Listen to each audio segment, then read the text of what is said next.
On the sweltering afternoon of June 15, 2015, a flight from Dallas touched down at Albuquerque International Sunport in New Mexico. Among the passengers was 34-year-old Staff Sergeant Ethan James Crawford, returning to his hometown after his final tour in Helmand Province, Afghanistan. Ethan, who had enlisted in the U.S. Army at age 22, completed his third deployment and was honorably discharged following an improvised explosive device blast that left him with a shrapnel wound in his right leg and a diagnosis of severe post-traumatic stress disorder, PTSD.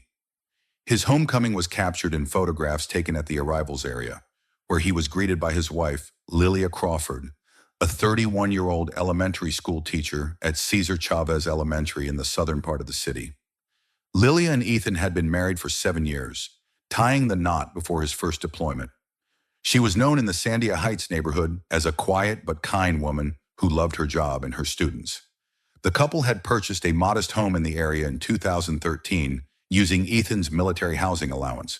Neighbors later told investigators that the Crawfords kept to themselves, but occasionally attended local gatherings and holiday events, like the annual 4th of July picnic. Ethan, a tall man with close-cropped dark hair and a weary gaze, looked worn out after his service. His limp was noticeable, though he tried to hide his weakness from Lilia, who, according to colleagues, always supported her husband.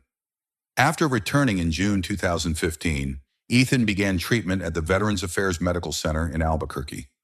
Medical records later obtained during the investigation confirmed his severe PTSD diagnosis, marked by symptoms including recurring nightmares, hypervigilance, and rare dissociative episodes. From June to August, he attended weekly therapy sessions and was prescribed sertraline and prazosin to manage his condition. Lilia, meanwhile, spent hours researching PTSD, seeking ways to help Ethan adjust to civilian life. She even set up a corner in their living room with books and a soft chair where he could retreat when things got tough. Lilia continued her work at the school. Her colleagues later recalled her as a dedicated educator who often stayed late to prepare materials or assist struggling students. She taught math and reading to third graders, and her classroom was considered one of the best in the school for academic performance. That summer, she participated in a camp program for children from low-income families, holding classes at a local community center. It was a job that brought her joy, but left little time for rest. On the evening of September 22, 2015, Lilia Crawford stayed late at school, preparing for an upcoming parent-teacher meeting. She had parked her car, a silver 2012 Toyota Corolla, at the lot near the school's back entrance. Around 9:45 p.m., according to the school's security logs, she stepped outside to retrieve a folder of documents she'd left in the car. It was then that Lilia inadvertently witnessed a scene unfolding in the far corner of the parking lot, a spot rarely visited after dark. 3 men in plain clothes, yet with telltale signs of law enforcement, radios, guns on their hips, were dividing something among themselves, exchanging sharp words. Lilia, standing behind her car, pulled out her phone and began recording. The video, later recovered and clocking in at 4 minutes and 17 seconds, showed the men sorting packages of white powder, presumably drugs, and discussing sums of money they extorted from local dealers. One of them, later identified as Albuquerque Police Sergeant Daniel Ramirez, a 43-year-old veteran of the Narcotics Division, mentioned a plan to squeeze another 15 grand from a dealer named Carlos in the Barelas neighborhood. The other two, Officer Joseph Martinez, 37, with 9 years of service, and Officer Edward Salas, 30, recently transferred to the unit, actively joined the conversation. Lilia, realizing she'd stumbled onto something illegal, texted her friend and fellow teacher, Maria Gonzalez, at 10:03 p.m. "Just saw cops splitting something shady. Don't know what to do." Returning home around 10:30 p.m., Lilia told Ethan what she'd seen. Despite his fatigue and evening dose of medication, he insisted she report it to the police. Her laptop's internet history showed that at 10:47 p.m., she visited the Albuquerque Police Department's Internal Affairs Division 1AD website and downloaded a complaint form. At 10:55 p.m., she called the IAD hotline, a call lasting 5 minutes and 23 seconds. The operator later confirmed that Lilia arranged a meeting with Lieutenant Sarah Velasquez for the next morning at 9 a.m. At 11:12 p.m., she called Ethan from the school phone saying she'd be late due to urgent report work and asking him not to wait up. It was their last conversation. The next morning, September 23, 2015, at 6:14 a.m., Ethan was jolted awake by a persistent doorbell. Standing at the door were Albuquerque police officers Lorenzo Gutierrez and Emily Chavez, their faces grim. They informed him that Lilia Crawford's body had been found at 5:27 a.m. in an abandoned garage in the Martinez Town area, 8.3 miles from Cesar Chavez Elementary. According to the initial report by Detective Richard Ortega of the Homicide Division, Lilia was discovered with 17 grams of illicit substances and a fatal gunshot wound to the abdomen. The official story claims she died during a botched drug deal. Medical examiner Dr. Carla Mendoza estimated the time of death between 1 a.m. and 3 a.m. Ethan, hearing this, flatly rejected the police version, insisting that Lilia had no involvement with drugs and led an impeccable life. School records confirm that Lilia left the building at 11:19 p.m., and her car remained in the lot until the police impounded it on September 24th. Ethan, reeling from the loss and distrustful of the official narrative, began to suspect her death was tied to what she'd witnessed in the parking lot. His military instincts told him this was no coincidence, and he resolved to uncover the truth despite his own fragile state. The morning of September 23, 2015, dawned heavy and silent in the Crawford home in Sandia Heights. Ethan James Crawford, still reeling from the shock of Lilia's death, sat at the kitchen table, staring at a cup of cold coffee.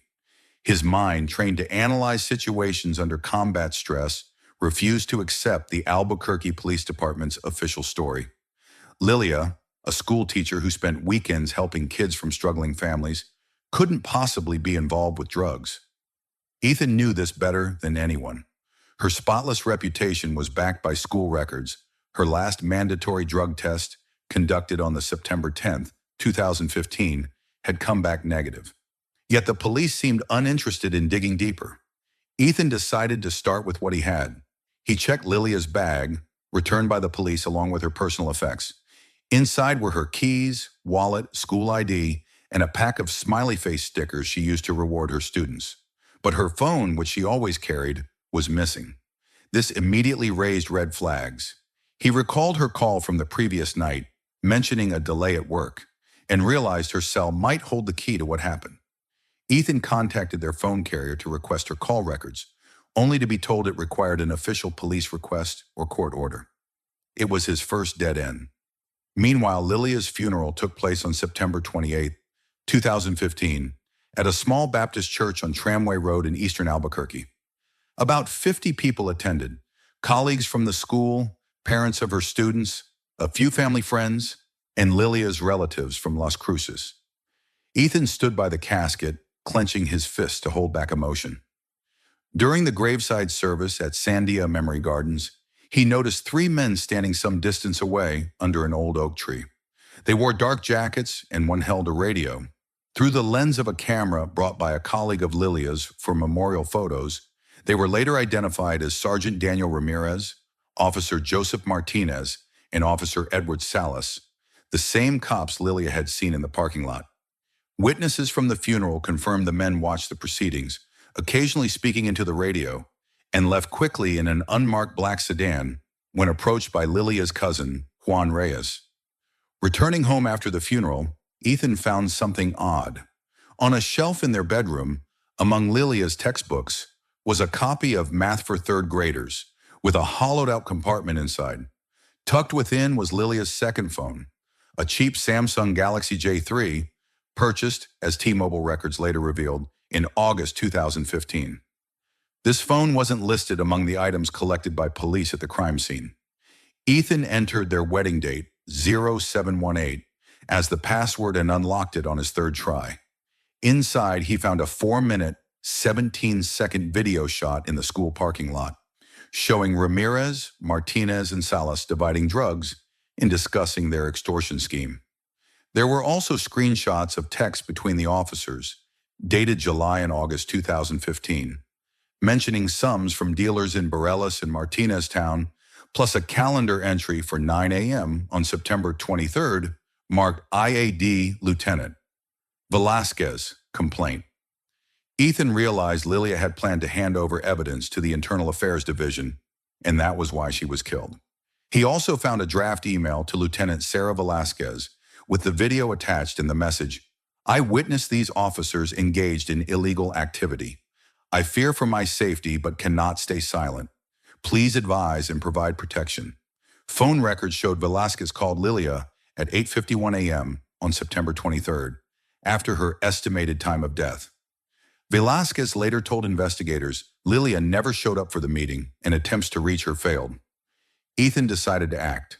His training with the 10th Special Forces Group told him official channels might be compromised.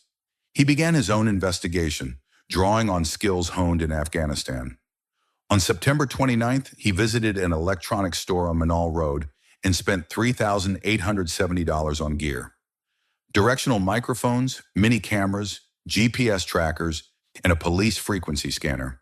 His old Army buddy, Raymond Ray Garcia, a former Ranger now working for Desert Shield Security in Albuquerque, agreed to help. Ray supplied Ethan with thermal imaging goggles and encrypted radios from the company's stock. From September 30th to October 14, Ethan tracked Ramirez, Martinez, and Salas. His notes, later recovered from a safe in his garage, documented 29 meetings between the officers and known drug dealers in Bareilles, Martineztown, and downtown.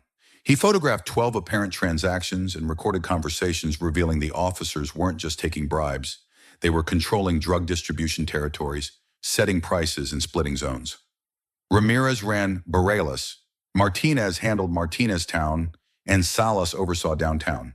Their network, Ethan estimated, pulled in $40,000 to $60,000 weekly, with some laundered through Sandia Suds, a car wash on Central Avenue owned by Ramirez's brother-in-law, Miguel Ortega.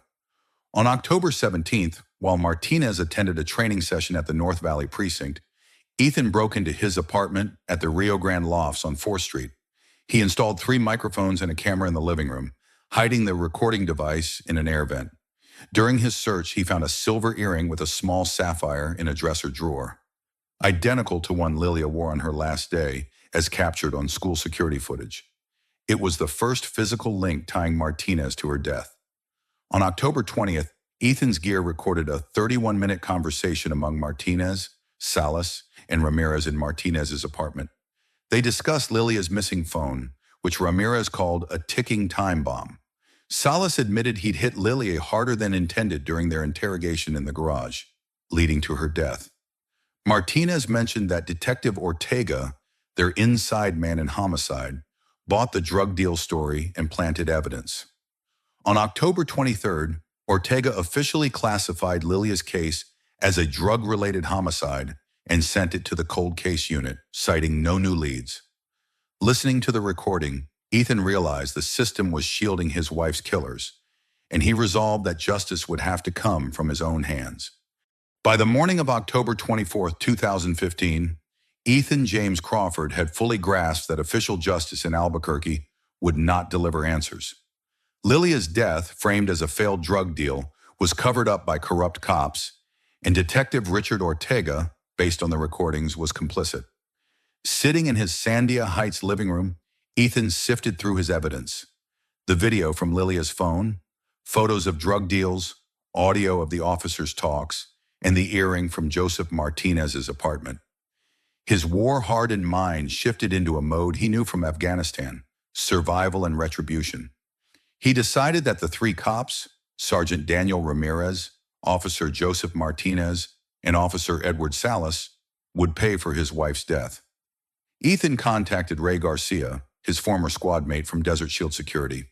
On October 25th, they met at an abandoned warehouse on the outskirts of Albuquerque, where Ray handed over additional gear: a Glock 19 with a suppressor, a Remington 700 rifle with a scope, a tactical vest, night vision goggles, and $120,000 in cash Ethan had withdrawn from his and Lilia's joint account.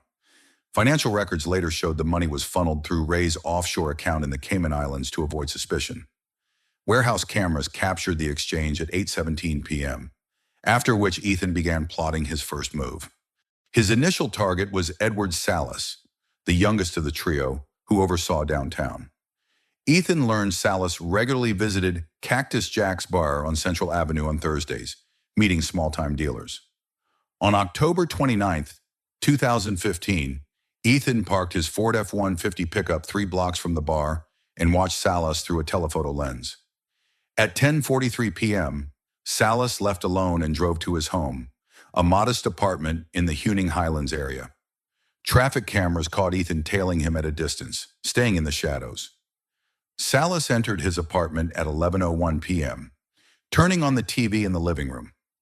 According to a later police reconstruction, Ethan entered through the back door at 11:19 p.m. using a bump key. He caught Salas off guard, leveling the suppressed Glock 19 at him. Salas relaxed after a few whiskeys, didn't react in time. Ethan bound his wrists and ankles with zip ties, leaving marks later found by forensics.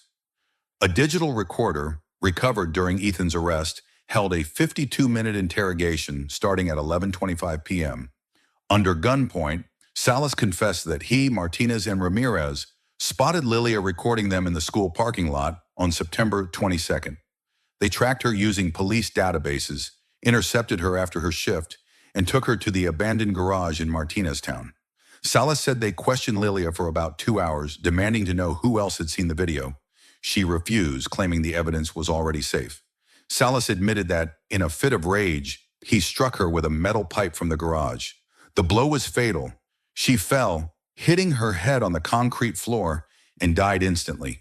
He, Ramirez, and Martinez planted drugs from prior busts and shot her in the abdomen with an unregistered gun to stage a deal gone wrong.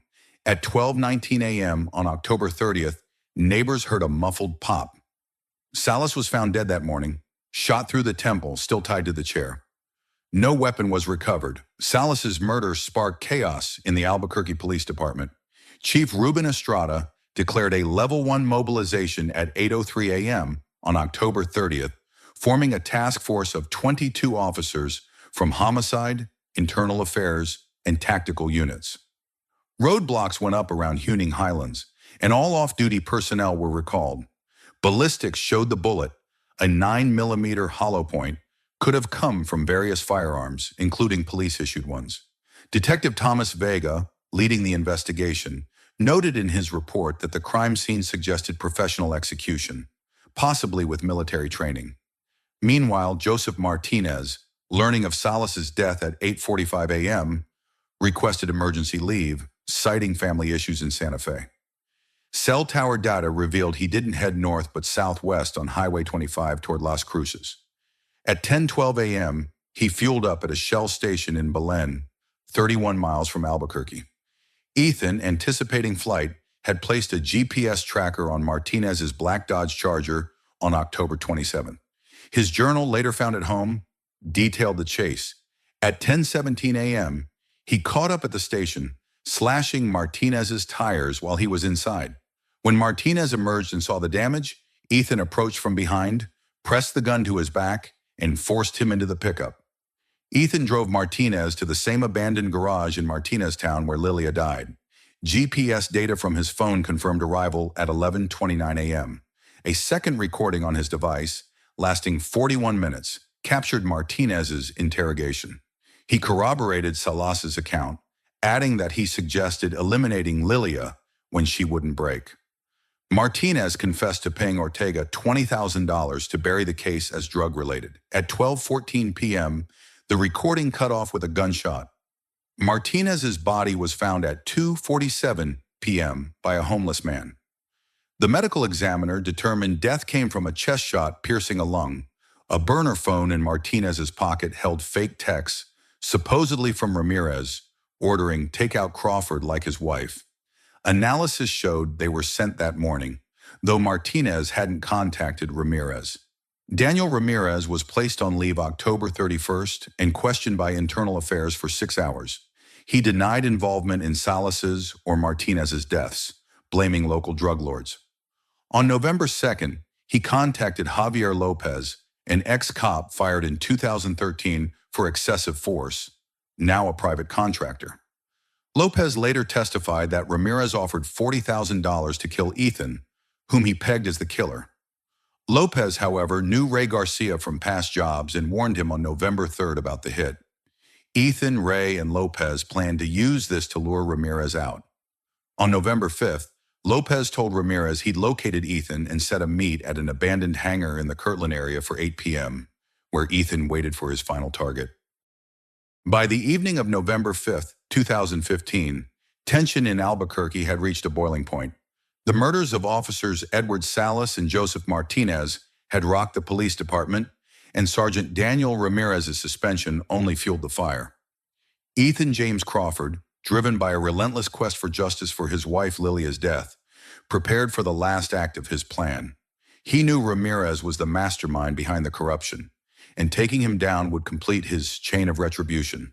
With help from Ray Garcia and Javier Lopez, an ex-cop turned mercenary, Ethan devised a trap to draw Ramirez out and force a confession.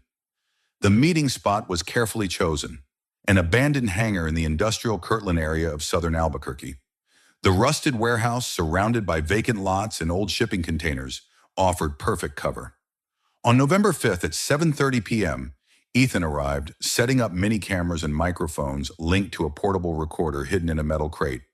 He donned his tactical vest, armed himself with the suppressed Glock 19 and Remington 700 rifle, and took position behind a stack of boxes. Ray Garcia stayed back, monitoring the perimeter with thermal goggles, while Javier Lopez was tasked with bringing Ramirez. At 8:03 p.m., Ramirez's black Ford Explorer rolled up to the hangar. Lopez exited first, signaling that all was on track. Ramirez, dressed in civilian clothes but with a gun on his hip, looked wary. Video later retrieved from the recorder captured their exchange. Lopez said, "Crawford's around here somewhere," and urged Ramirez to enter the hangar for a final fix. Ramirez, unaware of the setup, agreed. As he stepped inside, Ethan emerged from hiding, aiming his pistol at the sergeant. Lopez quickly retreated, leaving them alone. The recording, lasting 27 minutes, began at 8:12 p.m. Ethan forced Ramirez to sit on an old chair in the hangar center, binding his hands behind his back. Under gunpoint, Ramirez initially denied any role in Lilia's death, but Ethan presented his evidence. The video from Lilia's phone, recordings of Martinez and Salas, and the earring from Martinez's apartment. Cracking under pressure, Ramirez confessed. He admitted spotting Lilia in the school parking lot via security cameras they used to monitor dealers. He ordered her interception, fearing the video would dismantle their extortion racket, which raked in tens of thousands weekly. Ramirez confirmed he personally planted the drugs on Lilia's body and crafted the fake drug deal story, convincing Detective Ortega to close the case. The audio captured Ethan asking why they didn't stop at threats. Ramirez said Lilia was too stubborn, and they decided her death was the only option. At 8:37 p.m., the recording cut off with a muffled shot. Ramirez's body was found at 6:19 a.m. on November 6th by a warehouse security guard passing by. The medical examiner later ruled death came from a neck shot severing the carotid artery between 8:30 and 9 p.m. No weapon was recovered, but a phone with fake texts, supposedly from Martinez, warned Ramirez about Ethan. Analysis showed they were sent post-Martinez's death, clearly staged by Ethan. Ramirez's killing marked a turning point. Chief Ruben Estrada declared a department-wide emergency at 7:45 a.m. on November 6th. The task force investigating Salas and Martinez's deaths grew to 35 members, including FBI agents from the local Albuquerque office. City exits were blocked and media buzzed with rumors of police corruption. Ethan, knowing his time was short, compiled all his evidence, videos, recordings, photos, and the earring, into an envelope addressed to FBI agent Matthew Lopez, bypassing the Albuquerque PD. On November 7th at 9:15 a.m., Ethan walked into the FBI field office on Lufthansa Road and surrendered. He approached the desk, calmly stating, "I'm Ethan Crawford. I killed officers Salas, Martinez, and Sergeant Ramirez. I'm here to face justice." He was arrested without resistance. Agents found his recorder with the interrogation audio and the evidence envelope. Agent Lopez, taking the case, noted Ethan appeared drained but resolute. That day, the FBI and Texas Rangers, brought in for impartiality, formed a joint task force to probe corruption in the Albuquerque PD.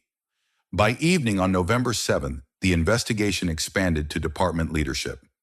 Deputy Chief Jorge Mendoza and 3 senior officers were suspended for questioning. Ethan's evidence, handed to the FBI, confirmed an extortion scheme spanning Bareilles, Martineztown, and downtown, generating up to $60,000 weekly, partly laundered through Sandia Suds. Detective Richard Ortega was arrested November 8th on suspicion of complicity after bank records showed a $20,000 transfer from Martinez in October. Ethan's trial began January 15, 2016, in Bernalillo County District Court. He faced 3 counts of first-degree murder. Prosecutors offered a deal, life without parole instead of death row, for info on accomplices, but Ethan refused. He opted to represent himself, rejecting free counsel from prominent attorney Elizabeth Torres. On January 16th, he told the jury his actions were forced by a system that failed Lilia, not denying the killings, but arguing they were his only path to justice. The trial lasted 3 weeks. Prosecutors presented ballistics, interrogation recordings, and witness testimony, including from Javier Lopez, who confirmed his role in luring Ramirez. Ethan's defense hinged on his corruption evidence and emotional state after losing Lilia. On February 5th, the jury found him guilty on all counts. On February 7th, Judge Carmen Gonzalez sentenced him to death by lethal injection. Before sentencing, he said, "I did what I had to." Lilia got justice even if the system failed her. He was transferred to the Santa Fe Penitentiary to await execution. The FBI probe pressed on. By March 2016, 14 officers were fired or arrested, and Sandia Suds was shuttered as part of the money laundering network. Ethan's case became a symbol of fighting corruption, but for him it was a bitter victory paid with his life. After his sentencing on February 7, 2016, Ethan James Crawford was transferred to the New Mexico State Penitentiary in Santa Fe, where death row inmates were held. His cell was a narrow space with concrete walls, a bolted-down cot, and a small window letting in faint light. Ethan, despite the harsh verdict, remained composed. His face, scarred from war and worn by grief, showed no fear. He knew his actions had exposed corruption in the Albuquerque Police Department, but the cost was steep. His own life and Lilia's memory, now forever tied to his bloody retribution. Meanwhile, the FBI and Texas Rangers investigation gained momentum. Ethan's evidence, Lilia's video, interrogation recordings of Salas, Martinez, and Ramirez, photos of deals and financial trails through Sandia Suds, laid the groundwork for a sweeping purge in the department. By April 2016, 17 officers were arrested, including Detective Richard Ortega, convicted of bribery and evidence tampering in Lilia's case. Deputy Chief Jorge Mendoza resigned on March 12th after his name surfaced in Ramirez's messages, though no direct proof pinned him. Chief Ruben Estrada announced reforms, including stronger internal affairs oversight and mandatory body cameras for officers. Albuquerque's public split on Ethan. Some hailed him as a hero who unmasked rot in the system. Others saw him as a cold killer who undermined the law. Local papers like the Albuquerque Journal ran headlines like "Vigilante or Villain" and "Corruption in the Crosshairs." Protests outside the courthouse in February drew dozens demanding Ethan's case be revisited, arguing he acted out of desperation. At Cesar Chavez Elementary, where Lilia taught, a makeshift memorial sprang up. Flowers, candles, and drawings left by students and parents. Teacher Maria Gonzalez, Lilia's friend, told Coat TV how Lilia wanted to help kids and how her death shattered their community. In prison, Ethan received letters from supporters, including veterans from his Afghanistan days. One came from Ray Garcia, who dodged charges by claiming he only supplied gear, unaware of Ethan's plans. Ray wrote he was proud Ethan saw it through and vowed to tend to Lilia's grave. Ethan didn't reply. He spent his days reading military history books, delivered on request, and jotting notes in a pad later used in his appeals. The first appeal, filed by Elizabeth Torres on May 15, 2016, despite Ethan's initial refusal of her help, argued his actions stem from extreme emotional distress and that the court ignored corruption as a mitigating factor. The New Mexico Appeals Court heard it on July 22nd and denied it 2 weeks later, citing the premeditated nature of the killings and lack of legal justification. Ethan, informed of the ruling, shrugged to a guard. "I knew what I signed up for." A second appeal, filed in November 2016, also failed when the state Supreme Court upheld the sentence on January 19, 2017. In prison, Ethan drew notice. On March 3, 2017, new Albuquerque Police Chief Juan Diaz, who replaced Estrada after his resignation, visited him for 58 minutes. Diaz later told reporters he assured Ethan that Lilia's death spurred change. The department adopted new protocols to prevent such corruption. He added he didn't condone Ethan's actions but understood his desperation. Ethan, per Diaz, replied curtly, "Tell that to Lilia if you can." After this, Ethan declined further official visits. By fall 2017, Ethan's case gained traction beyond New Mexico. A documentary, Shadow of the Law, by a Santa Fe indie filmmaker, premiered at a festival in October and won an investigative award. Using court footage, interviews with Lilia's colleagues, and Ethan's recordings handed to the FBI, it sparked fresh debate about justice's limits and the system's role in protecting citizens. Activists launched a petition for Ethan's pardon, claiming the death penalty was unjust given the context. Ethan's health declined. Prison medical reports from 2018 showed worsening PTSD. Nightmares intensified, and his leg injury caused chronic pain he refused to treat with strong painkillers, fearing addiction. He lost weight, his face hollowed, yet he held firm. Guards noted he rarely spoke to other inmates, preferring solitude. His only regular activity was writing, short notes sent to Maria Gonzalez, asking her to tell the school kids Mrs. Crawford would be proud of them.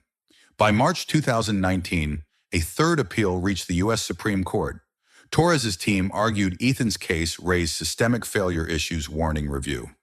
On June 17, 2019, the court declined to hear it, leaving the sentence intact.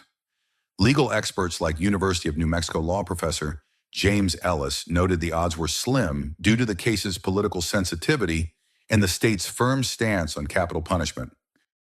As of December 2019, Ethan's execution date remained unscheduled. Delays stemmed from bureaucracy and ongoing reforms in New Mexico's execution process, where the death penalty was seldom used after its 2009 abolition, but lingered for pre-2009 cases.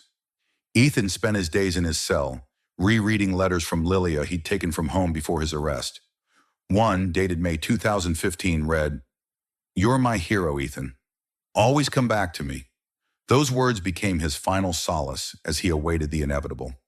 Ethan and Lilia's story remained an open wound for Albuquerque, a reminder of how far one man could go when the system betrayed those it swore to protect. By January 2020, Ethan James Crawford had spent nearly 4 years in the New Mexico State Penitentiary in Santa Fe, awaiting his death sentence. His cell, cold and gray, had become both a refuge and a cage. Over time, he'd faded from the tall, once sturdy soldier he'd been, now gaunt, with sunken cheeks and graying temples. Chronic pain from his Afghanistan leg wound worsened monthly, yet he stubbornly refused opioids, preferring to endure. His mind, though, stayed sharp despite PTSD-fueled nightmares of war and Lilia's death. He seldom spoke to guards or fellow inmates, passing days reading or staring out the small window at the desert sky. Beyond the prison walls, debate over his fate raged on. The 2017 documentary Shadow of the Law had made Ethan a national figure.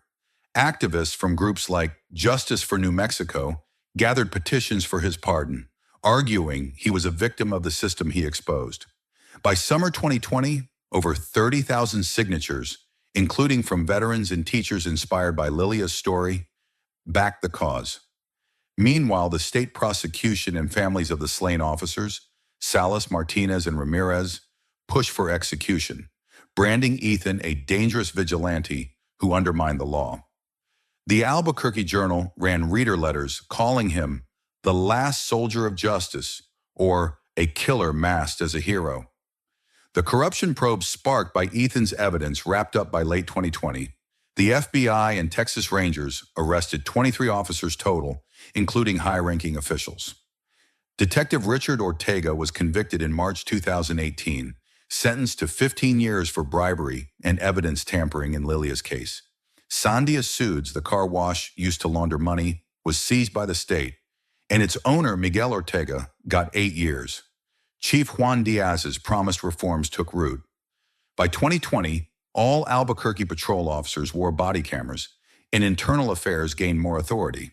The city seemed to heal, but for Ethan, it no longer mattered. His war was over. In prison, Ethan became a quiet legend among inmates. Some saw him as a symbol of defiance. Others avoided him, wary of his grim resolve. He received letters from supporters, journalists, even kids from Cesar Chavez Elementary. One third grader, Thomas, wrote, "Mrs. Crawford was the best. Thanks for fighting for her." Ethan kept these in a metal box under his bunk, alongside a 2008 wedding photo of Lilia, smiling with a bouquet of wildflowers. Him beside her, still full of hope. Ethan's execution was set for March 15th, 2021, after years of delays from legal battles and shortages of lethal injection drugs in New Mexico. A final appeal filed by Elizabeth Torres in December 2020 was rejected by the U.S. Supreme Court on February 9th, 2021. The justices ruled it raised no new legal issues, despite arguments about corruption as a mitigating factor. Torres visited Ethan on February 20th, begging him to let her keep fighting, but he refused. "It's done, Elizabeth," he said, per her notes. "I did what I had to. Now it's up to them." A week before the execution, on March 8th, Maria Gonzalez, Lilia's friend, visited for 42 minutes in a glass partition room. She brought student drawings and shared that the school started a scholarship in Lilia's name for low-income kids. Ethan listened silently, cracking a rare smile when she mentioned the kids still recalling Mrs. Crawford with her smiley stickers. Before leaving, Maria gave him a letter from Lilia's parents in Las Cruces, thanking him for not letting her death fade, though they couldn't forgive his path. On March 14, the day before his execution, Ethan wrote a brief note addressed to whoever reads this. He handed it to a guard, asking it to be published after his death. It read, "I don't ask forgiveness. I lost Lilia, and the system I trusted failed us both.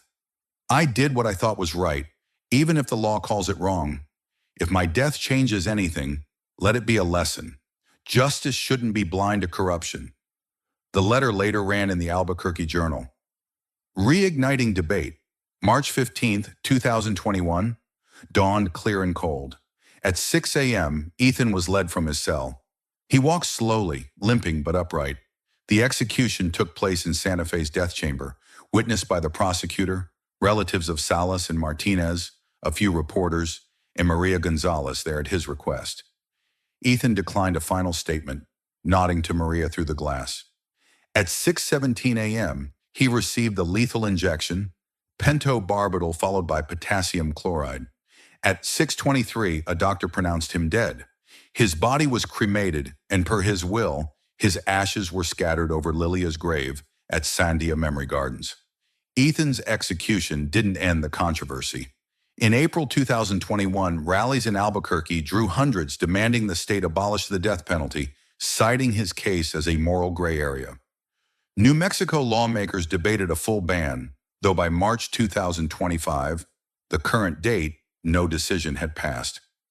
Ethan and Lilia's story entered the state's criminal lore as a tragedy of love, vengeance, and a broken system. For Albuquerque, Ethan remained a polarizing figure. Cesar Chavez Elementary holds an annual memorial for Lilia on September 22nd, her death's anniversary, where kids release balloons skyward. The school's memorial, tended by parents and teachers, became a quiet reflection spot. To many, Ethan wasn't just a killer, but a man who, having lost everything, forced the city to face its flaws. His last dawn marked the end of one fight and the start of a long reckoning for those left in the shadow of his choice.